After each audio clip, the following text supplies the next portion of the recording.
Olá! Você já quis escrever uma ideia e não soube estruturá-la em passos lógicos?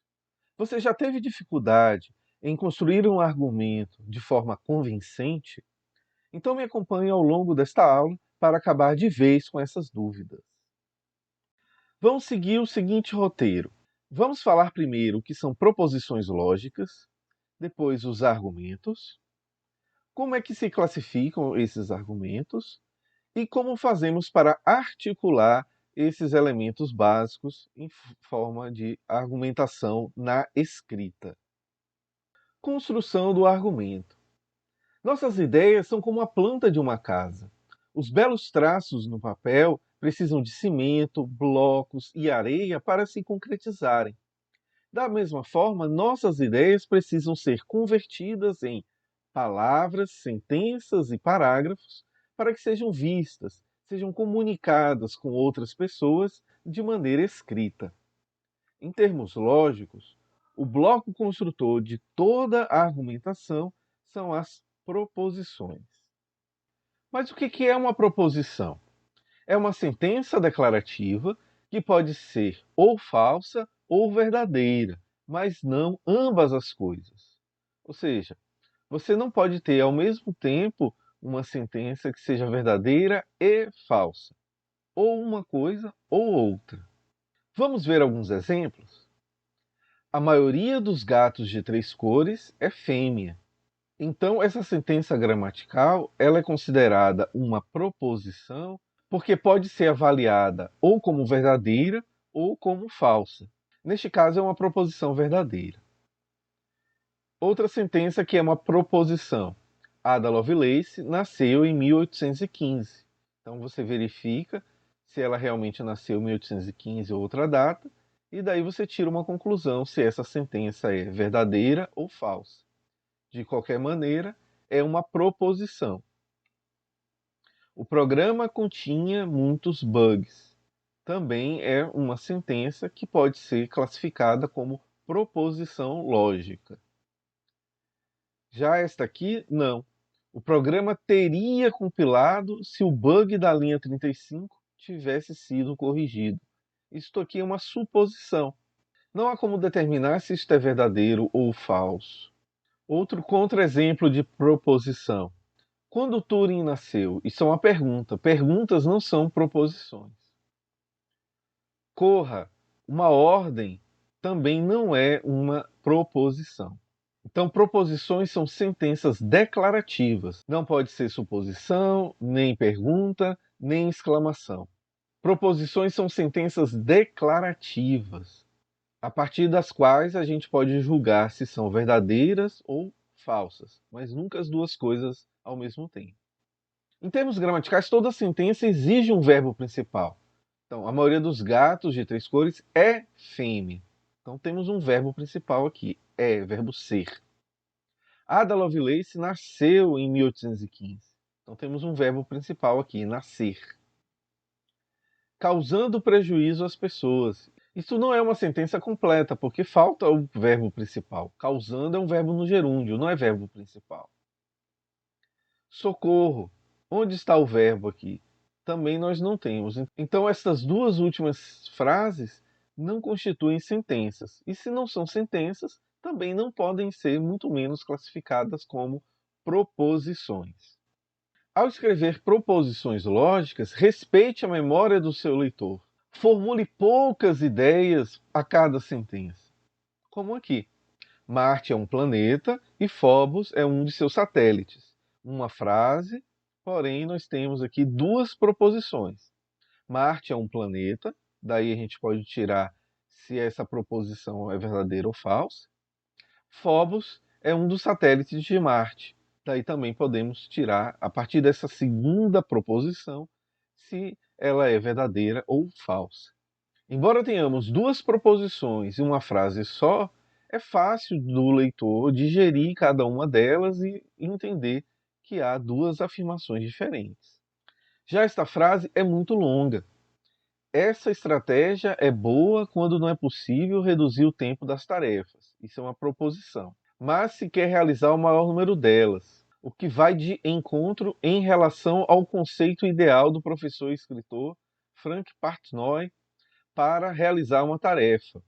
Outra proposição, visto que seu livro Wait, The Art and Science of Delay, ele aborda as vantagens que existem em esperar o máximo possível antes de começar um trabalho e nunca fazê-lo de imediato. Outra proposição, pois assim não se toma a decisão errado. Outra proposição, minimizando a perda, deve ser perda de tempo, em tarefas que poderiam ser realizadas outra hora. Outra proposição. Então aqui fica difícil de digerir. Veja aqui que houve uma multiplicidade de proposições em uma mesma sentença gramatical, dificultando o processamento por parte da memória do leitor. Por isso, evite esse tipo de construção. Uma vez vistas as proposições lógicas, podemos falar agora de argumentos, que nada mais são do que um conjunto de proposições encadeadas que fundamentam uma outra proposição, chamada de conclusão. Então veja que o argumento não é um conjunto qualquer de proposições, mas sim um conjunto estruturado, de forma que pelo menos duas proposições, chamadas de premissas, levem a crer que outra proposição é verdadeira, e ela é chamada de conclusão. Esquematicamente, temos a seguinte representação gráfica de um argumento. Proposição A, chamada de premissa, proposição B, chamada de premissa, e, a depender, várias outras proposições, também chamadas de premissas. Elas reunidas levam a uma conclusão, que é uma outra proposição. Então, a este conjunto todo estruturado, nós chamamos de argumento. Vamos ver alguns exemplos para clarificar. Todo ser humano é mortal. Ada Lovelace é um ser humano. Então temos aqui duas premissas, P1 e P2. A partir dela, chegamos à seguinte conclusão. Logo, Ada Lovelace é mortal. Então este conjunto aqui de três proposições, P1, P2 e C, é chamado de argumento. Outro exemplo. Laticínios me fazem mal. Proposição 1. Premissa 1. Premissa 2. O sorvete é um laticínio. Logo, sorvete me faz mal. Esta é a conclusão. Então, este outro conjunto aqui de três proposições também é chamado de argumento. Em resumo, as premissas são a base para chegarmos a conclusões. Ou seja, premissas são as razões que sustentam a conclusão. E a conclusão é justamente aquilo que você quer que seu leitor acredite a partir da sua argumentação. As premissas de um argumento, por sua vez, podem ser classificadas em dois tipos. Premissa maior, ela apresenta um fundamento, um princípio de ordem mais geral. E premissa menor, ela apresenta fatos, evidências, que são comparados com o princípio estipulado pela premissa maior. Vamos ver aqui um exemplo? Todo ser humano é mortal. Essa aqui é a premissa maior. Então nós temos aqui o conjunto dos mortais e dentro dele nós temos os seres humanos. Então todo ser humano que está neste conjunto menor é também mortal, ou seja, está no conjunto maior dos mortais. A premissa menor estabelece que um indivíduo, nesse caso a Ada Lovelace, ela é um ser humano. Ou seja, a Ada Lovelace é um fato, é uma evidência que nós encontramos dentro do conjunto menor, que é dos seres humanos. Então, a P1, a premissa 1, é chamada de premissa maior, e a premissa 2 é chamada de premissa menor. Como nós vimos no esquema gráfico, o argumento pode ter mais do que duas premissas, como neste exemplo aqui. Todo ser humano é mortal. Ada Lovelace é programadora. E programadores são seres humanos. Logo, se programadores são seres humanos, Ada Lovelace é programadora. Então, Ada Lovelace é um ser humano. E se todo ser humano é mortal, então Ada Lovelace é mortal. Esta é a conclusão que chegamos a partir das três premissas. No mundo real dos textos, esse é o caso da maioria deles. em que nós vamos ter não apenas duas premissas bonitinhas, como nos exemplos anteriores, né? Nós vamos ter três ou mais premissas, como neste exemplo aqui.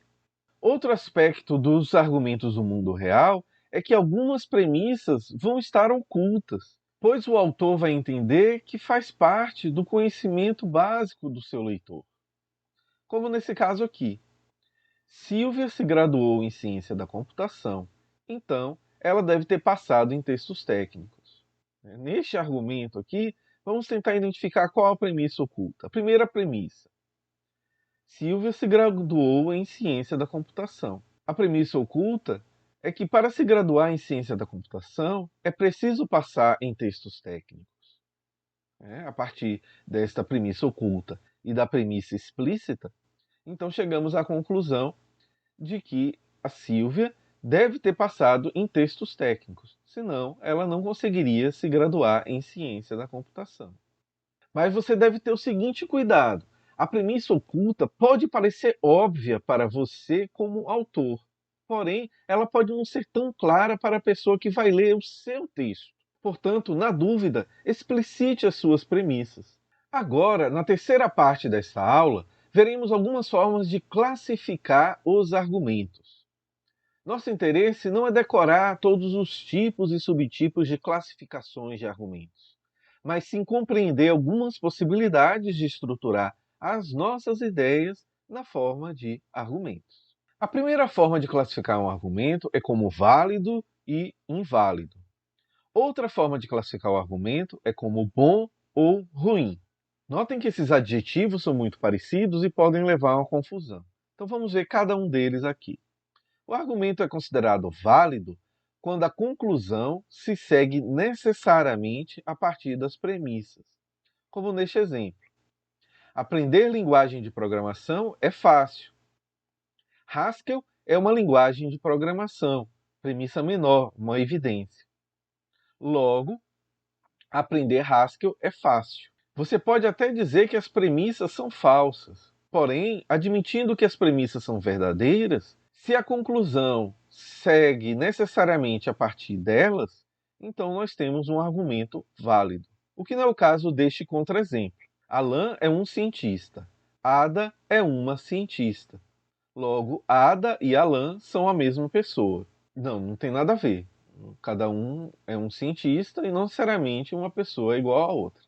Já quando classificamos um argumento como bom ou ruim, não estamos emitindo uma opinião pessoal. Existe uma definição formal por trás dessa classificação, que também não pode ser confundida com um argumento válido ou inválido.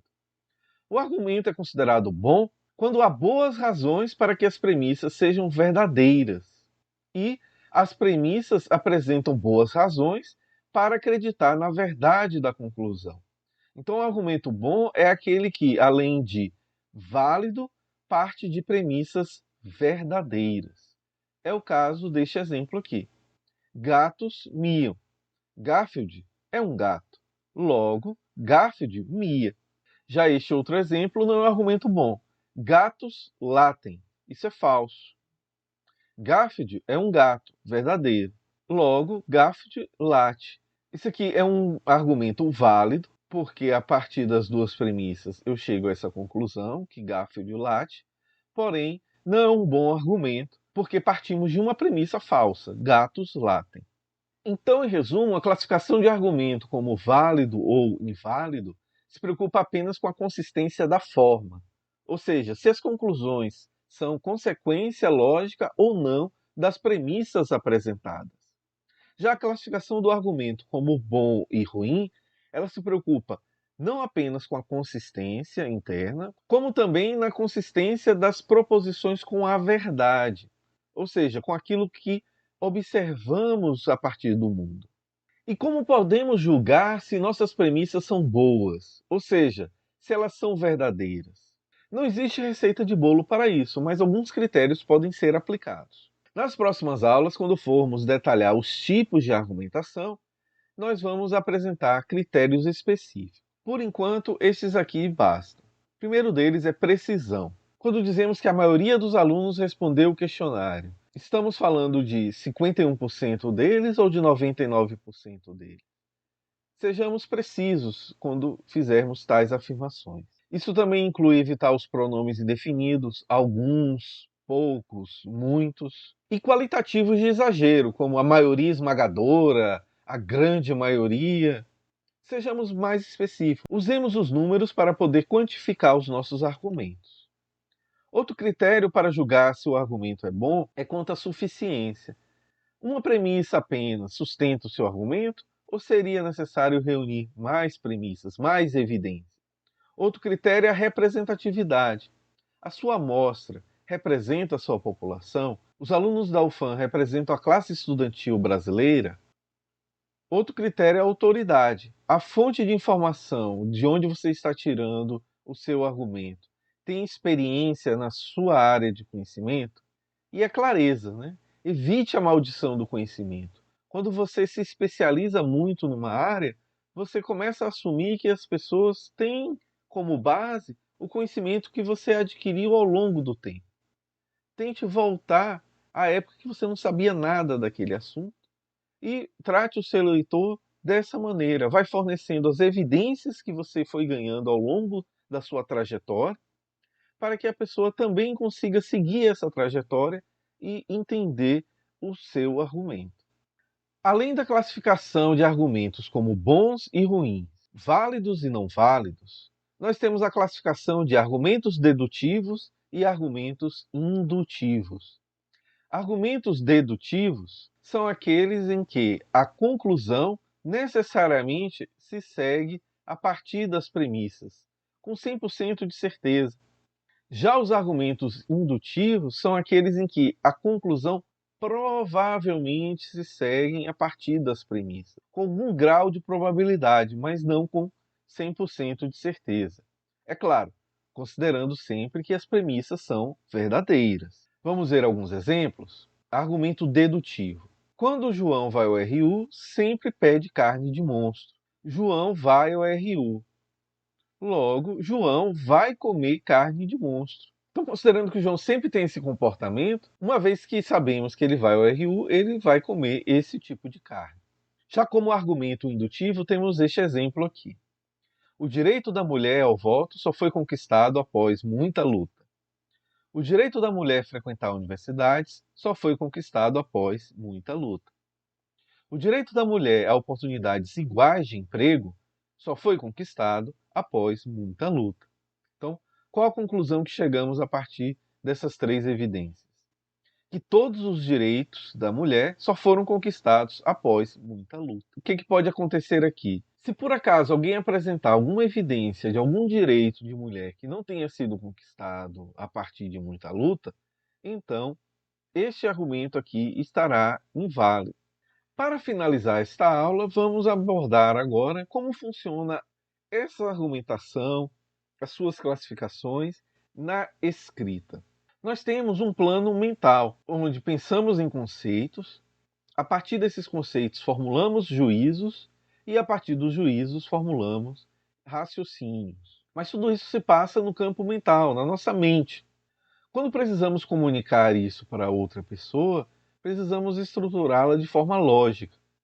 Então, os conceitos viram termos. Então, o que é a vida? O que é o céu? O que é um ser humano? O que é ser mortal? O que é ser programador? A partir do conjunto de termos, nós formamos as proposições lógicas.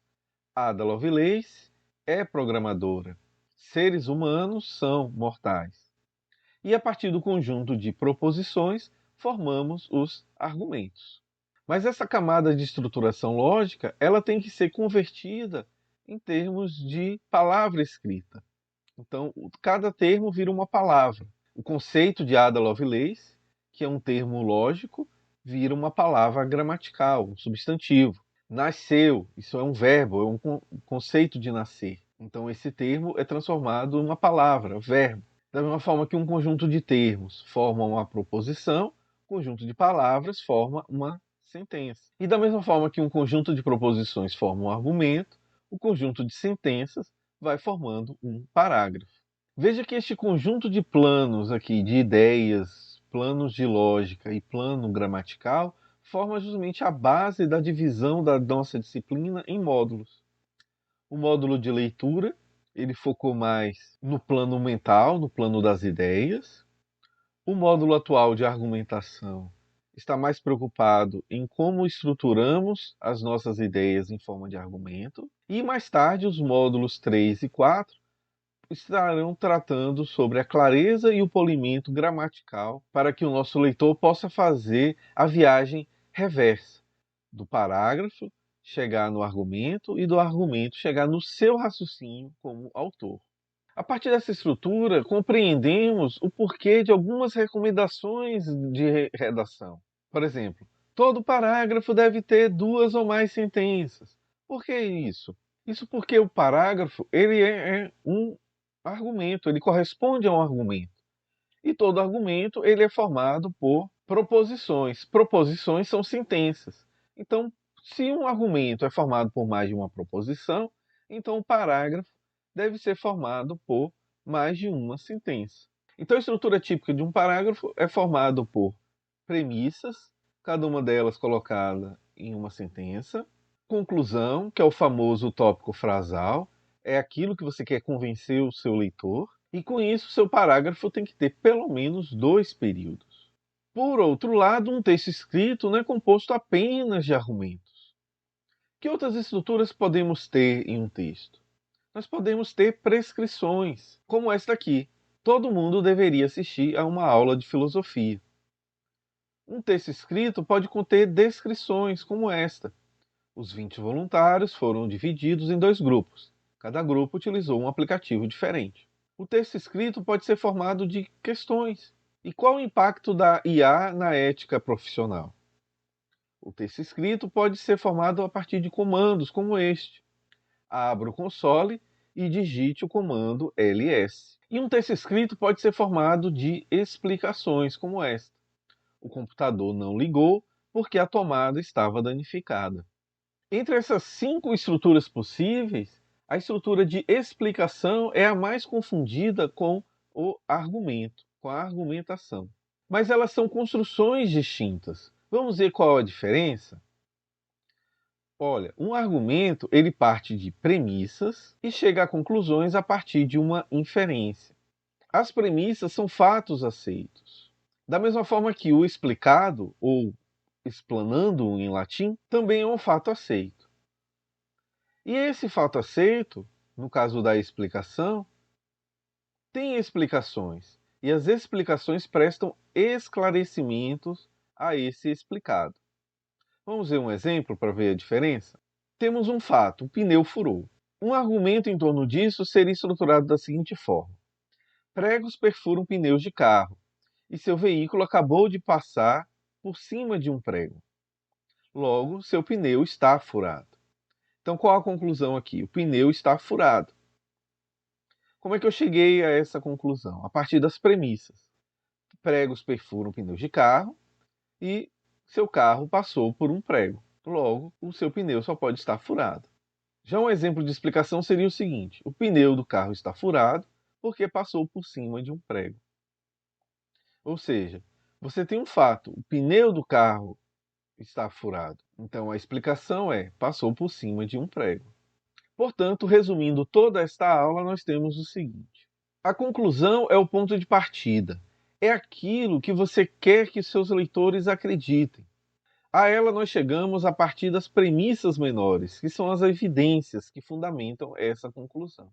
Estes 2 elementos, eles são suficientes apenas em conversas informais como esta aqui. A Alice vira para o Bob e diz: você deve ir ao médico, essa é a conclusão dela. E ele vai perguntar: por quê? Aí ela vai dizer a seguinte evidência: sua glicose está acima de 200. Se o Bob for uma pessoa crítica, ele não vai ficar satisfeito com isso. Ele vai dizer, tá, e daí?